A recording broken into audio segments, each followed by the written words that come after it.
Hey everybody, I'm going to do a quick off-the-cuff video here. I'm finally seeing my last straw. I've often wondered why the panda molly in this tank is so reclusive and shy and skittish. Every time I walk in here, it's either already hiding or it darts and dashes, and that's just not like any live bear really. They usually bang up against the glass waiting for food. But over the last couple of days, I have noticed that little cherry barb seems to be harassing the molly.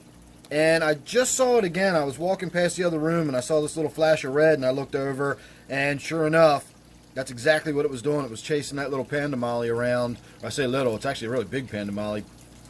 And I now don't see it again. So I think what I'm going to do is get that molly out of there. I don't know where I'm going to put it just yet. I think I might put it in my 40 breeder that was once my Black Ghost knifefish tank. I do have hair algae in there, and I'm trying to reduce it, and I think having a panda molly in there might help. I am putting 4 Siamese algae eaters in that tank in the very near future, so they'll do the lion's share, but having a molly in there, they're great algae eaters. So the more I'm looking around, the more I'm only seeing that one cherry barb. I used to have a pair in here, and I used to have a little baby one that resulted from having a pair in here, and I swear the only one I see swimming around is that one male who is just dashing around the tank like a mad thing. So I'm not really sure what's going on in here, but I think it's time to get that molly out of there. I might even thin out the plants in here a little bit. You can see some of them have, at least need some grooming and whatnot. So probably going to get in here and do a little bit of work today. We'll see what happens. So make sure you're subscribed. You don't want to miss any of the updates I got coming up. I actually will probably clean this tank too a little bit today. I normally don't bother because even though the glass is a little grungy to look through, it's not terrible. And I've got the big old snail back there. I've got another big old snail down there. And then I've got a clown pleco in this tank as well. So I've got lots and lots of animals in there scraping the glass for me. But today I think I'll get in there and do a little bit better job. So again, make sure you subscribe. You don't want to miss anything I got coming up. Find out how this saga here ends, and we'll see what the next chapter is going to be. So thanks for watching this one. Don't forget to subscribe. Don't forget this one is my 20-gallon angelfish tank. Thanks again for watching. I'll see you real soon in the next one. Alright everybody, I figured since I went ahead and did a lot of work to this tank, I would go ahead and just make this a before and after, and we'd have a little chat now about what I did to it. So clearly I got in there and wiped the glass down. I removed a whole lot of the Java Fern. I'll show you how much I removed in just a minute.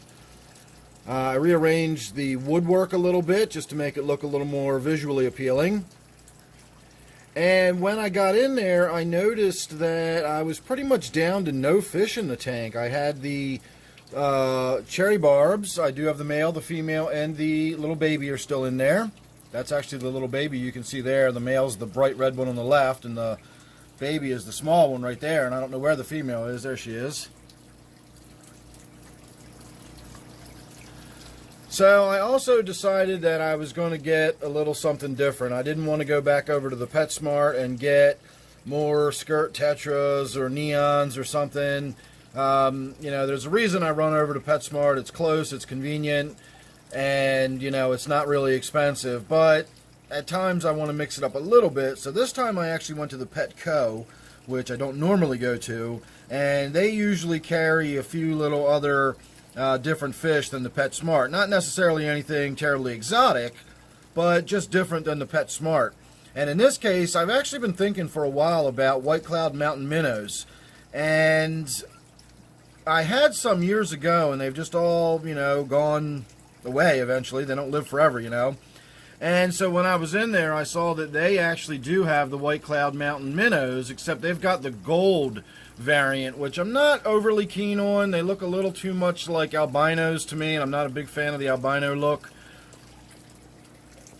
But these aren't albinos, they're just the gold variant. You can see they've got red tails with white tips on them, and they are quite pretty when you stop and look at them for a moment. And I'm assuming once they settle down a little bit, gain some size, get a little more used to being in the tank, and that sort of thing, we'll probably see a little more open schooling behavior. They might also be hiding from the big predator right here, but I'm not too concerned about that. They're big enough that he probably won't go after them. I've had this fish since it was this angelfish here since it was a little tiny baby. It's never had live food, so it really doesn't even know, other than from an instinctual basis, it really doesn't even know that those little minnows in there would be food. And as long as I keep it well fed, and you can see by its nice round full belly there that it stays well fed, I don't think I'm going to have too much to worry about, because those minnows aren't going to do anything except get bigger. So I might get some cory cats or something to put on the bottom, but we'll see. For now, I spent a little more money than I wanted to today, but that was kind of an accident. There's another fish that I'm not going to show you in this video. It's in quarantine right now, that I fell in love with, and I said go ahead and put it in a bag for me. It is a guppy, and then of course after it was in the bag I found out it was a $10 guppy. So that was a little more than I was expecting to pay for a single guppy, and after paying for these minnows, that was well beyond what I wanted to spend on my whole outing. So I left it at that, and we're not going to worry about putting any more cory cats in here or anything like that. So the guppy in question is in my quarantine tank. Again, not going to see it in this video. It's just kind of hiding down in the corner. But I have got my quarantine tank all cleaned up and looking pretty. I put a new light bulb in there so it's all bright and shiny. And so hopefully within the next day or two we'll get some good video of the new guppy, and we'll all get to see why it was so expensive, because it really is a looker. Really stunning fish, so I'm really excited about that. But there's your after. I did promise you a look at how much Java Fern I pulled out of there. I got it sitting in some water, but that is how much Java Fern I pulled out of there. That's 3 big rhizomes in there. So as always, I've got lots of Java Fern and water sprite for sale. I'll put my email down below if you want any of the Java Fern that just came out of this tank, or any water sprite or anything. I've always got plenty of that.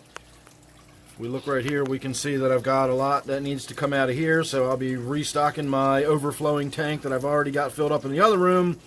So again, I've always got lots and lots of water sprite for sale, and I've usually got plenty of Java Fern as well. So there's the new look of my 20-gallon angelfish. Thanks for watching. Hope you enjoyed. Don't forget to subscribe, and I'll see you real soon in the next one.